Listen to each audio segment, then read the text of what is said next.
महात्मा गांधी की पुण्यतिथि का मौका ऐसा होता है जिसमें लोग बापू के आदर्शों, उनके विचारों पर चलने का संकल्प लेते हैं। लेकिन ऐसे मौके पर भी राजनीति हो तो अटपटा सा लगता है। बापू वाटिका में श्रद्धांजलि समारोह के दौरान सीएम और राज्यपाल के बीच कुछ ऐसा ही हुआ कि इनकी टकराहट साफ दिखाई दी। आज इसी मुद्दे पर चर्चा करेंगे आपके favourite talk show to the point में।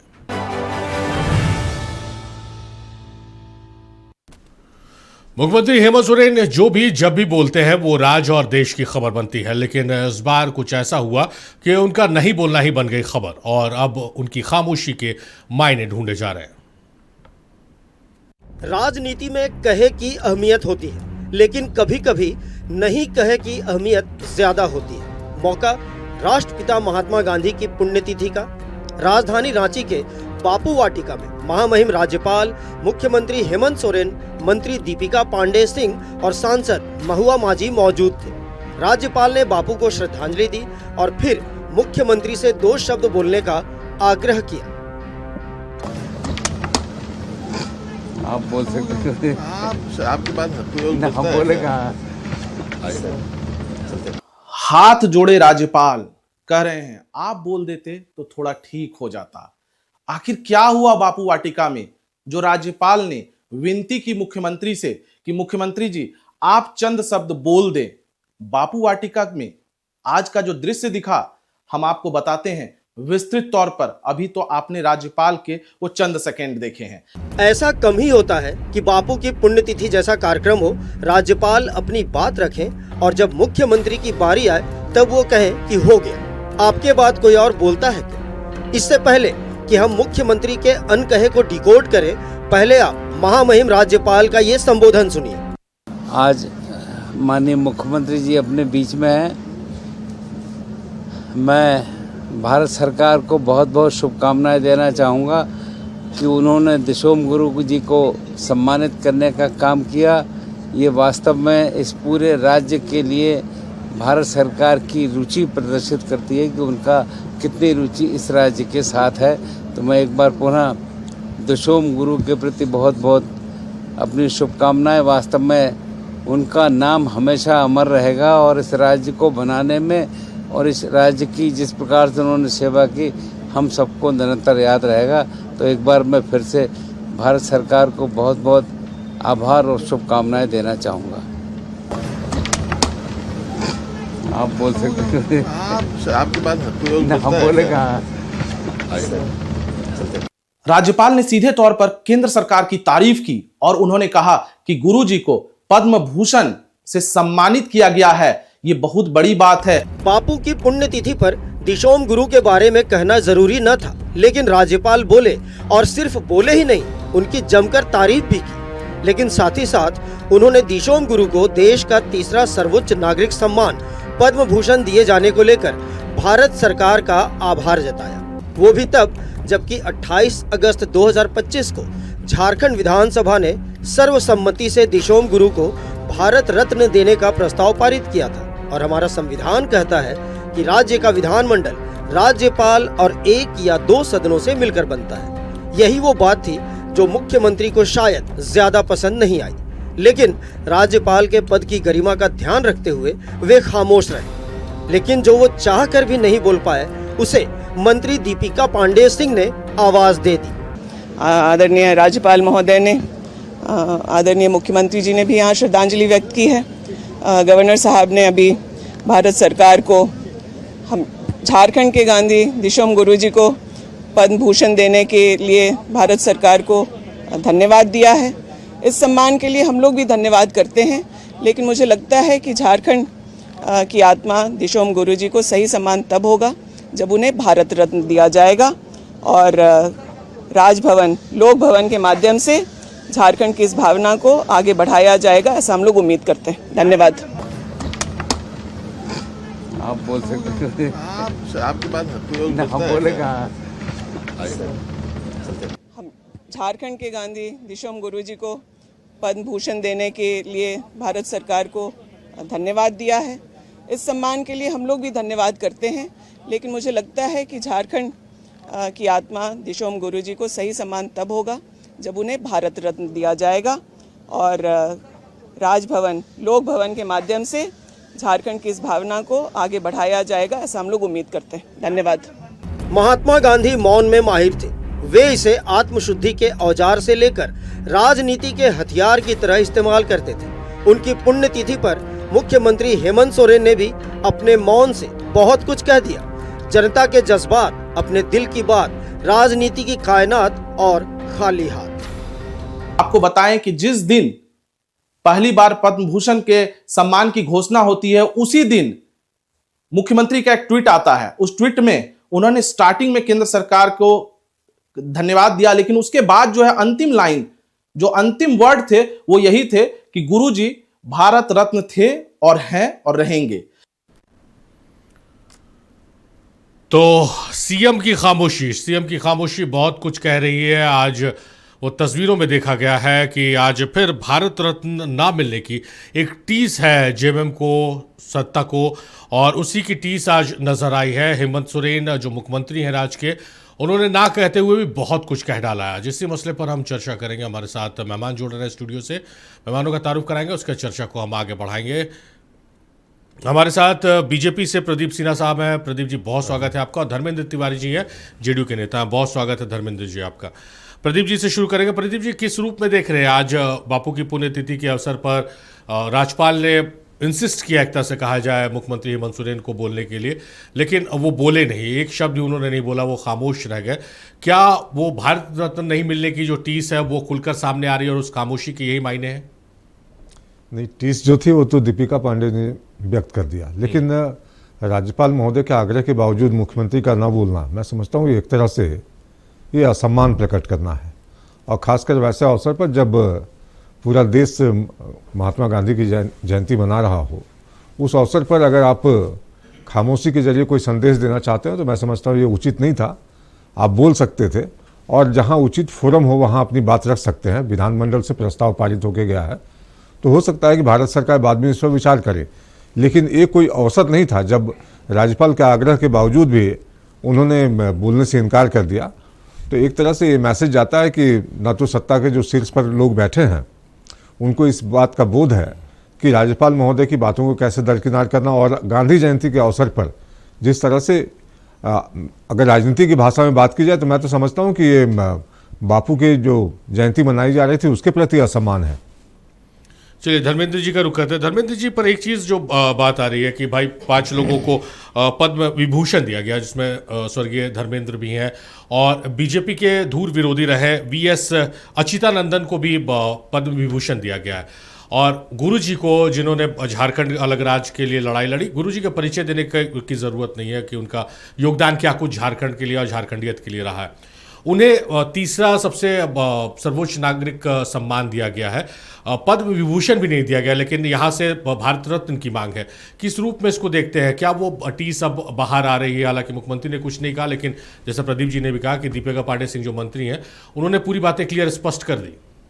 देखिए, उनकी बनाई हुई पार्टी का सत्ता में आज सारा कुछ है झारखंड में। जब उन्होंने अपने आप को प्रारंभ किया था, उस समय की शिक्षा व्यवस्था और सामाजिक व्यवस्था को देखते हुए उन्होंने आंदोलन किया। आंदोलन करते करते धीरे धीरे सत्ता का सुख भी उनको मिला, झारखंड राज्य अलग हुआ।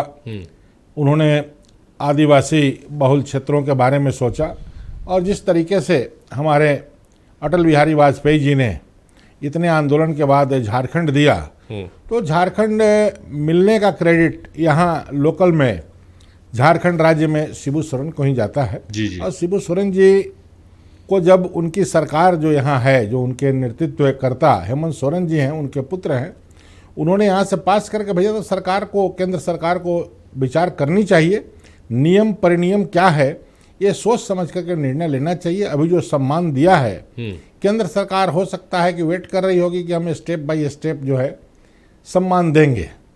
तो मैं ये कहता हूं कि जो सम्मान उनके मन में है, हमारे मुख्यमंत्री जी के मन में है, कि वो भारत रत्न हैं, थे, सारा कुछ हम मानते हैं, लेकिन हो सकता है केंद्र सरकार अभी सोच रही होगी, बाट देख रही होगी, ये एक समय ऐसा आएगा जब हम उनको भारत रत्न देंगे, और भारत रत्न उनको मिलना भी चाहिए। इसलिए कि उन्होंने कहाँ से, जो उनका गांव है, हम लोगों को देखने का मौका मिला, जहाँ सुदूर गांव, जहाँ पगडंडी नहीं, जंगलों से घिरा हुआ, वहाँ से निकल करके उन्होंने किस तरह से खड़ा किया आंदोलन को, लोगों को जोड़ा, और उस समय में जिस तरीके से उन्होंने व्यवस्था अपनी बनाई कि आज पार्टी उनकी सत्ता में है और यहाँ के मुख्यमंत्री उनके पुत्र हैं, तो पुत्र को लगता है कि पिता को सम्मान मिलना चाहिए, क्योंकि पिता की विरासत को ही वो अभी संभाल रहे हैं। तो ऐसे परिदृश्य में वो बीजेपी से चाहेंगे केंद्र की सरकार हमारे पिता को वो सम्मान दे, क्योंकि जिस तरह से उनकी तिथि मनाई गई, आज जब उनका अंतिम संस्कार के बाद जब व्यवस्थाएं चल रही थी तो पूरा देश उनके गांव की तरफ देख रहा था। जी, मुख्यमंत्री जी ने ऐसी व्यवस्था की जहां हर लोग आए, उनको श्रद्धा सुमन अर्पित किए। हम लोग भी गए थे। हम लोगों ने देख करके समझा कि 10 दिनों में रोड बन रही है, सारी व्यवस्थाएं हो रही है, वहाँ सिस्टम लग रहे हैं, लेकिन वो कैसा माहौल होगा, कैसा वो दिन होगा जब ये वहाँ से निकल करके और आंदोलन करते करते यहाँ तक पहुँचे जो उनकी पार्टी आज सत्ता में है। तो केंद्र सरकार को इस पर विचार करना चाहिए और इसको दे देना चाहिए। ये उसके हकदार भी हैं। चलिए प्रदीप जी आपसे सवाल जो है वो ये है कि प्रदीप जी को कम से कम 1 दशक से मैं जानता हूँ। प्रदीप जी का बहुत इंटरव्यू किया, बहुत बार मेरे मेहमान भी बने, और प्रदीप जी कभी भी बिलो द बेल्ट बयान देते मुझे नहीं नजर आया, ना स्टूडियो में ना बयानों में कभी भी पक्षियों पर बिलो द बेल्ट उन्होंने बात नहीं किया। प्रदीप जी, ये इंट्रो आपका इसलिए मैंने दिया कि शिबू सोरेन जी के बारे में भी, दिशोम गुरु के बारे में भी यही कहा जाता है कि वो कभी भी विरोधियों के बिलो द बेल्ट नहीं गए। वो उनके भाषण भी रहते थे, राजनीतिक भाषण, तो ये कहते थे भाई खेती करो, हरियाली उगाओ, हड़िया दारू से दूर रहो।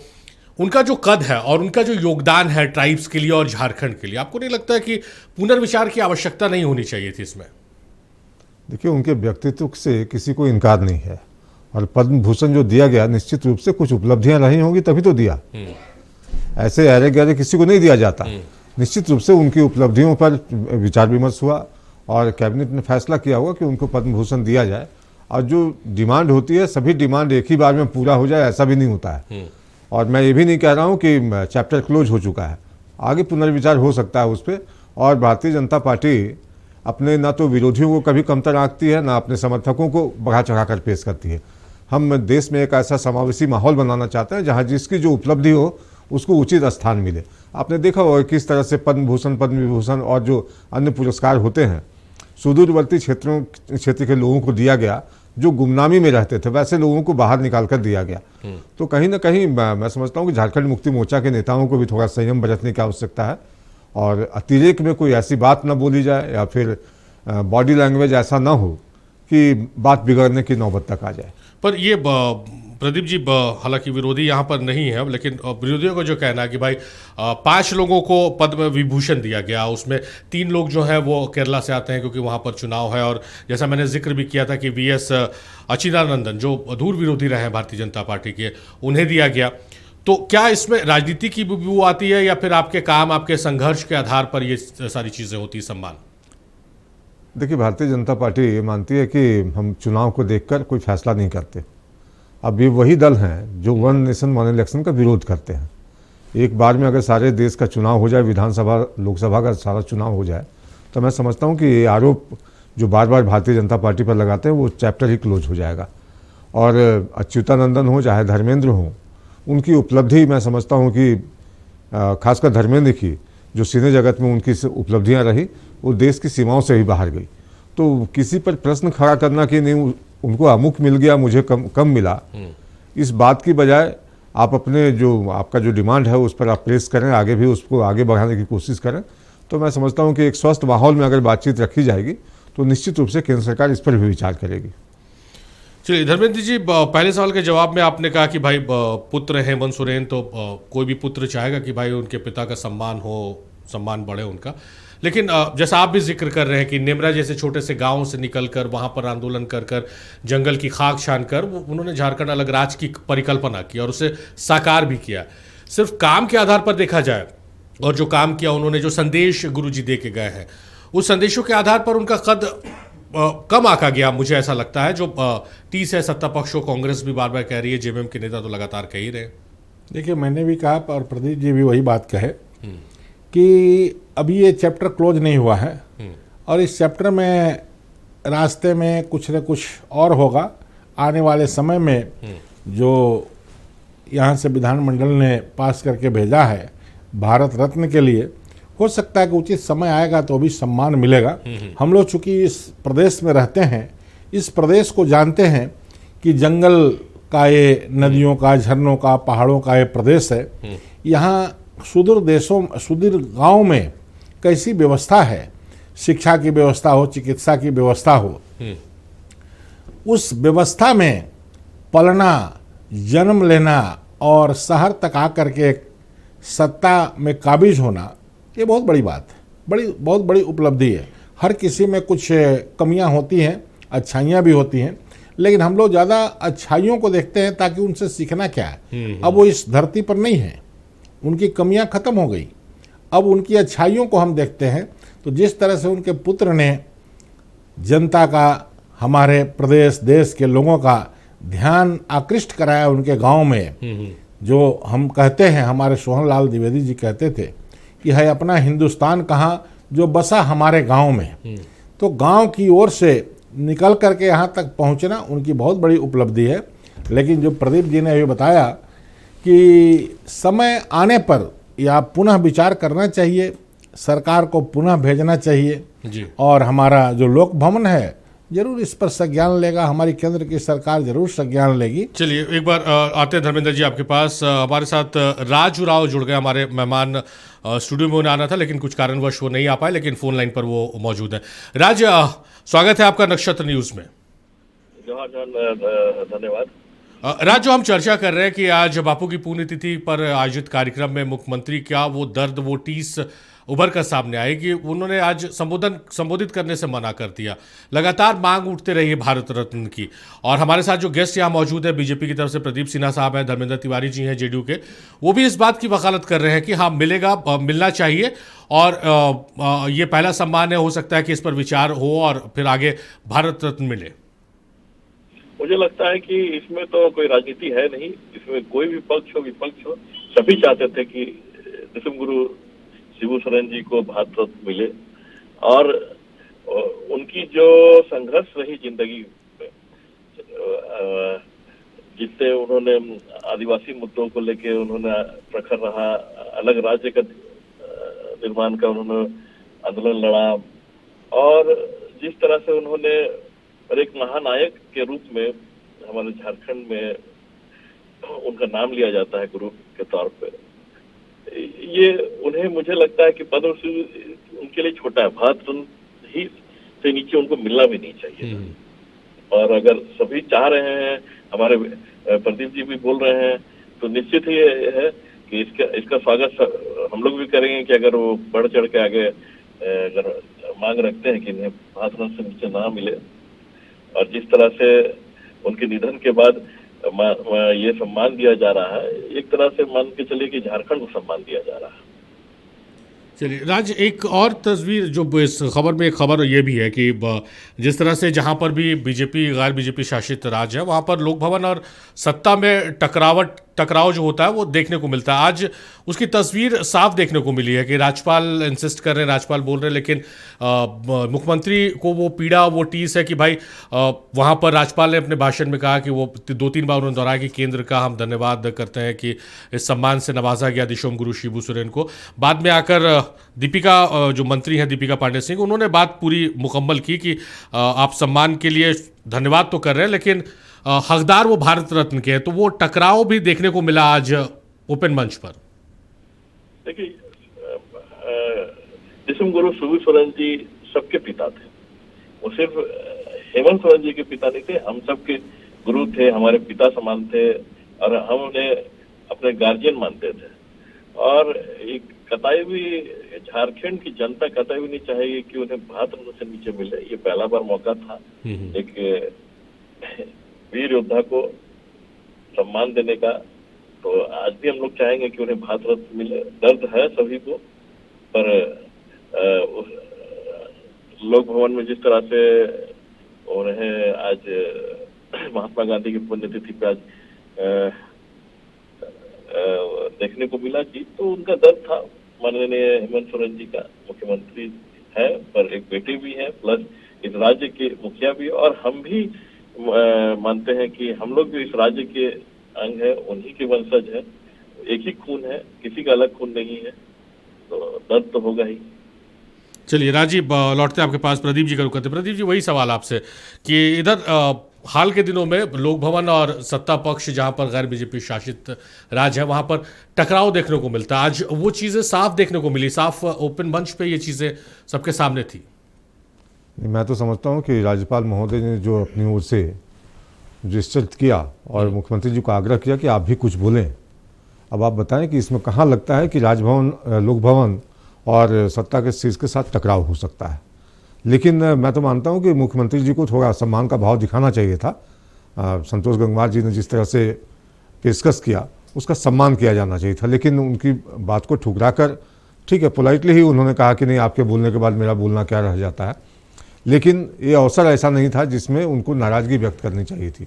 और अभी आपने VS अच्युतानंदन की बात कही, मैं आपको एक बात याद दिलाना चाहता हूँ कि 1962 का जब वार हुआ था चाइना के साथ, जी, और जब कम्युनिस्ट पार्टी ने पारित किया था पार्टी की ओर से कि भारतीय सैनिकों को कोई कम्युनिस्ट जो कैडर है वो खून नहीं देगा, उस समय VS अच्युतानंदन ने पार्टी के इस फैसले का विरोध किया था और इसके चलते पार्टी में उनको डाउनग्रेड किया गया। उनकी जो आप ये कह सकते हैं हायरार्की में जो उनकी पोजीशनिंग थी उससे उनको काफ़ी नीचे किया गया। ठीक है, कालांतर में वो फिर मुख्यमंत्री बने केरल के। और तो मैं समझता हूँ कि उन चीज़ों को इस रूप में लेना कि उनको मिल गया हमें नहीं मिला, मैं समझता हूँ कि पहले भी मैंने कहा कि रास्ते का अंत नहीं है, अभी रास्ते की शुरुआत हुई है, आगे इंतजार करना चाहिए और बेहतरीन माहौल में मैं समझता हूँ कि आगे चीज़ों को बढ़ाया जाना चाहिए। तनातनी का माहौल बिल्कुल नहीं होना चाहिए। और इस खुशी के अवसर पर मैं समझता हूँ कि मुख्यमंत्री जी अगर गम के आंसू ना बहाते और राज्यपाल महोदय का वो सम्मान करते तो शायद उनके कद में और भी आप जिसको कहते हैं कि उनके सम्मान में और कुछ बातें कह सकते थे वो, तो अच्छा लगता। तो क्या माना जाए प्रदीप जी कि अब आप लोगों की तरफ से भी इस बात की वकालत होगी कि हाँ, जो डिजर्व करते हैं दिशोम गुरु शिबू सोरेन भारत रत्न के लिए केंद्र को एक बार विचार करना चाहिए। देखिए, जब सर्वसम्मति से विधानसभा से पारित करके भेजा गया तो जाहिर है कि हमारे विधानसभा में जो सदस्य हैं उन लोगों को भी सहमति थी। तो जब सहमति सबकी है तो भारतीय जनता पार्टी कोई अलग से अपनी ओर से प्रस्ताव नहीं करेगी, क्योंकि वो सामूहिक फैसला था कि हम गुरु जी के प्रति सम्मान का भाव दिखाएं और एक संदेश यहाँ से दें कि हम इस मुद्दे पर एकमत हैं। तो वो काम हमने पहले ही कर दिया विधानमंडल के सत्र के दौरान। तो अब चीज़ों को तो मुख्यमंत्री जी ने भी, जो दीपिका पांडे ने बातें कही कि लोक भवन की इन चीज़ों को आगे बढ़ाना चाहिए, मैं समझता हूँ कि राज्यपाल महोदय अपनी ओर से निश्चित रूप से कोशिश भी करेंगे, लेकिन मुख्यमंत्री होने के नाते उनकी जिम्मेदारी भी ज़्यादा बनती है। धर्मेंद्र जी, आपसे भी वही सवाल, आप लगातार हालांकि वकालत कर रहे हैं और दिशोम गुरु शिबू सोरेन के संघर्षों का भी आप जिक्र कर रहे हैं कि गांव से निकलकर कैसे उन्होंने अलग राज की कल्पना की और उसे साकार भी किया है। जैसा प्रदीप जी कह रहे हैं कि विधानसभा से सर्वसम्मति से ये पारित करके भेजा गया, आपके भी विधायक है विधानसभा में, आप लोग भी राज्यपाल से, आपका प्रतिनिधि पार्टी का मिलकर एक आग्रह करेगा फॉर्मली? क्या जरूर करेंगे। देखिए, किसी को सम्मान देना हमारा संविधान बताता है, हमारा संस्कार बताता है, हमारा समाज बताता है।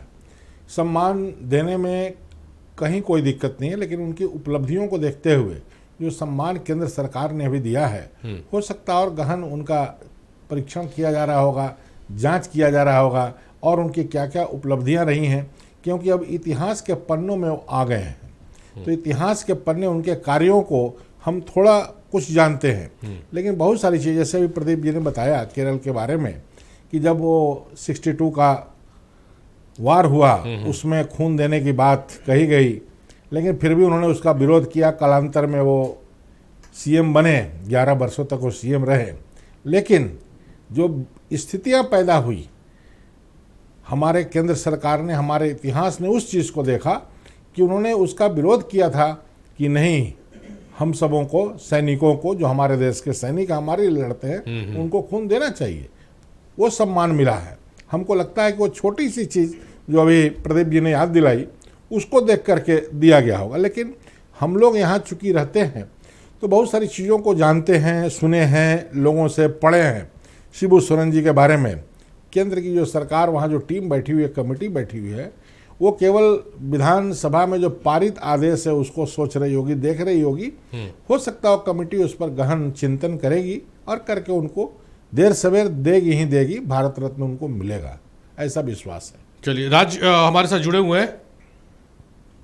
हाँ जी, राज जी, फाइनल कमेंट आपसे लेंगे कि ऐसी टकराव की स्थिति पैदा ना हो, गलत मैसेज जनता में ना जाए, सकारात्मक बातचीत से भी ये चीजें हो सकती हैं। जरूर पॉजिटिव बातचीत तो हमेशा चीज सुलझती ही है। आगे भी जब हमारे सारे मित्रगण बोल ही रहे हैं कि उनका भी प्रयास रहेगा आगे चल के, और वो भी मेहनत करेंगे दिसोम गुरु शिबू सोरेन जी को उनका सही सम्मान देने के लिए, तब झारखंड के लोग भी खुश हैं, सभी खुश रहेंगे। और दूसरी बात है कि शिबू सोरेन एक ऐसे व्यक्ति विशेष थे जो पूरे झारखंड में, मैं चाहूंगा कि पूरे देश में उनका एक नाम था। लोग उन्हें एक आदिवासी हीरो के नाम से जानते थे, लेजेंड के नाम से जानते थे, और आने वाले समय में भी उनकी नाम स्वर्ण अक्षरों में लिखा ही जाएगा। दूसरी बात की जहां तक भारत रत्न की बात है तो हम लोग प्रयास में है, हमारा शुरू से मतलब आज भी मांग यही रहेगा, और सभी लोग चाहते हैं, चाहे वो हम राजनीतिक पार्टी से हट के देखें तो सभी लोग यही चाहते हैं कि उन्हें भारत रत्न मिले। और आज की जो डिबेट है इसमें बात यही सुन के लगता है कि ये एक सकारात्मक एक विचार है कि सभी लोग मांग रहे हैं कि उन्हें भारत रत्न से नीचे ना दिया जाए। चलिए, यही लबोलुबाब है इस पूरे डिबेट का कि भाई सकारात्मक बातचीत से भी, और तमाम लोग, प्रदीप सिन्हा साहब भी बहुत सकारात्मक बात कर रहे हैं, और जेडीयू के धर्मेंद्र तिवारी साहब ने भी कहा, इस बात की वकालत की है, राज भी वही बात कह रहे हैं। तो हम उम्मीद करते हैं कि बिना टकरावट की स्थिति के ये चीज़ें हो जाए, और जो सम्मान के गुरुजी हकदार हैं। दिशुम जी, प्रदीप जी कुछ कहना चाह रहे हैं। मैं एक बात आपको बताना चाहूँगा कि भारतीय जनता पार्टी पर कोई संकुचित विचार का आरोप लगाए, मैं समझता हूँ उचित नहीं होगा। 2-3 उदाहरण आपको देना चाहूँगा। सिल्वानुस डुंगडुंग जो बड़े हॉकी प्लेयर थे झारखंड के, कहीं गुमनामी में थे, कोई सोच भी नहीं सकता था कि उनको सम्मानित किया जाएगा। उसके अलावा मधु मंसूरी जी, आप उस नाम को याद करें, जो उनकी ख्याति थी, जो उनकी उपलब्धि थी, उसको इस सरकार ने रिकॉग्नाइज किया। उसके अलावा सरायकेला की जमुना देवी जो सुदूर ग्रामीण क्षेत्रों में वन को बचाने के लिए अपने प्रयास कर रही थी। तो ऐसे ऐसे लोगों को ढूंढ ढूंढ कर सम्मानित किया गया कि जिससे कि एक आप कहें कि लोगों को प्रेरणा का माहौल मिले कि छोटे लोग भी जो प्रयास कर रहे हैं उनको भी हम उनके प्रयास नजरअंदाज नहीं किए जाएंगे, उनको सम्मान मिलेगा। चलिए, हम भी यही उम्मीद करते हैं कि जो लोग प्रयास कर रहे हैं, समाज के बदलाव की दिशा में आगे बढ़ रहे हैं, उन्हें इसी तरह सम्मान मिले और उससे प्रेरित होकर लोग और आगे बढ़े। बहुत शुक्रिया प्रदीप जी आपका, बहुत शुक्रिया धर्मेंद्र साहब आपका, राजू राव साहब हमारे साथ जुड़े थे, राज आपका भी बेहद शुक्रिया।